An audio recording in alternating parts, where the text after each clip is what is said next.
Hello weavers, ఎలా ఉన్నారా అందరూ? ఈరోజు మేము అహ్మదాబాద్లో ఉన్న ఫ్లవర్ షోకి వెళ్ళాము. ఇదే ఎంట్రన్స్ అండి. ఇలా లోపలికి వెళ్తుంటే అక్కడ మీకు చోటా భీమ్, డోరేమోన్ అందరూ కనిపిస్తారు, హాయ్ చెప్తారనమాట.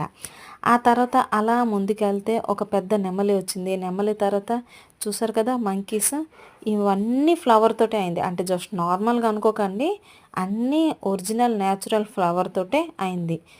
ఇది స్తూప.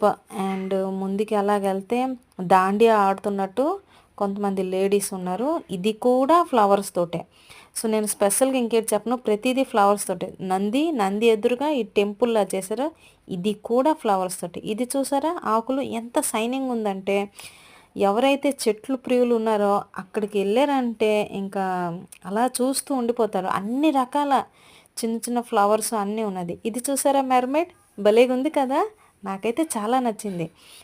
ఇక్కడ ఉన్న ఫ్లవర్స్లో ప్రతి ఒక్కటి నచ్చింది. ఇది బటర్ఫ్లై, బాడీ ఒకటే నార్మల్, చుట్టూ అవన్నీ ఫ్లవర్స్తోనే అయింది. ఇది సింహం.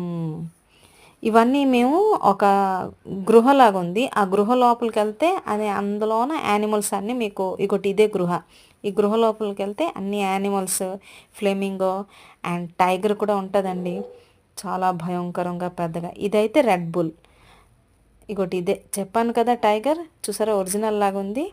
ఇదేమో గార్డెన్నే గార్డెన్గా, అంటే ఐ మీన్ చెట్లు అన్నీ మళ్ళీ ఫ్లవర్తోనే ఇచ్చేసారు. చాలా డిఫరెంట్గా చాలా ఫ్లవర్స్ తోటి ఉంది. ఇదైతే అటల్ బ్రిడ్జ్ అనమాట. ఈ బ్రిడ్జ్ పైకి వెళ్ళాలంటే ఎక్స్ట్రా ప్రైస్. ఆల్రెడీ మేము చాలా టైర్డ్ అయిపోయాం కాబట్టి మేము మరి అటు వెళ్ళాలనుకోలేదు. బయట నుండి వీడియో తీస్తాను, అమ్మయ్య అనుకొని వచ్చేసాను. ఇవన్నీ ఫ్లవర్, ఇవన్నీ అయితే మన అహ్మదాబాద్ది గవర్నమెంట్ ఏదైతే ఉందో ఆ గవర్నమెంట్ వాళ్ళు నిర్మించారు. లోపలికి వెళ్తే మాత్రం ఎక్స్ట్రా